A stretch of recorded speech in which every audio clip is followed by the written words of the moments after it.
On a décidé il y a maintenant 6 ans, puisque c'est la 4e édition, et comme c'est tous les 2 ans, c'était quelque chose qui a été fait, ça a été de se dire qu'il fallait que le mouvement des PEP, à un moment donné, prenne la parole dans l'espace public.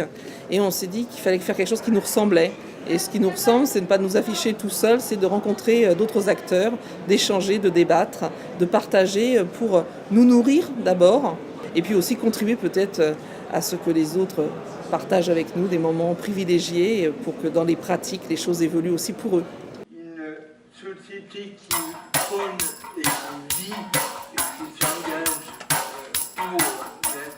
Pour les PEP, on a une approche globale. C'est-à-dire notre vision, c'est notre engagement, c'est par-delà faire des actions très concrètes à l'échelle des territoires, dans la proximité, au plus près des personnes, avec les personnes, et pas pour les personnes seulement, mais avec les personnes, c'est leur donner la parole. Et en même temps, une personne, c'est quelqu'un qui est complet.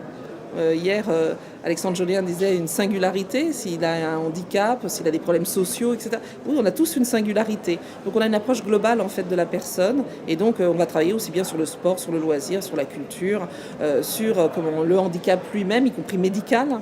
Voilà, donc on a toute une palette d'activités avec nos 123 associations, mais 123 associations, ça ne veut pas dire grand-chose finalement. C'est quand même 23 500 salariés, 15 000 membres de conseil d'administration, voilà, qui patiemment travaillent pour animer ce réseau.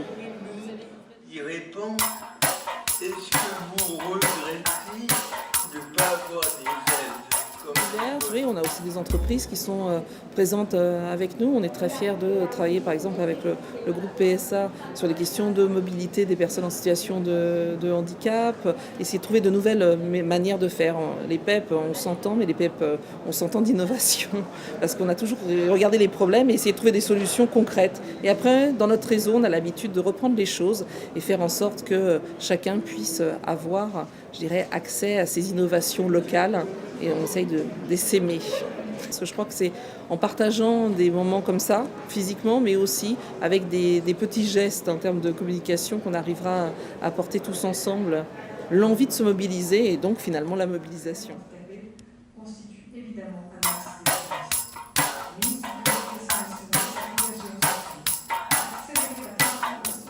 Les objectifs pour le futur, on vient de faire un 5e projet fédéral au niveau de la fédération. Voilà. Donc les objectifs, c'est de les mettre en œuvre. Donc je pense que c'est d'asseoir à un moment donné la question de l'inclusion et de la participation des personnes vraiment au processus d'élaboration des politiques publiques. D'arriver à ce que l'État, qui est dans des mutations actuelles, prenne en compte les personnes, et que le côté très économique dans lequel nous vivons aujourd'hui soit bien sûr pris en compte. Mais ce n'est pas la première chose qu'il faut prendre en compte, c'est effectivement que les personnes atteignent, je dirais, un idéal un peu de le bonheur. En petit public, on dit toujours qu'il faut atteindre le bonheur. C'est un objectif, et je crois qu'il faut que chacun trouve sa place dans la société, parce que économiquement, c'est ça qui va créer de la dynamique économique en tant que telle.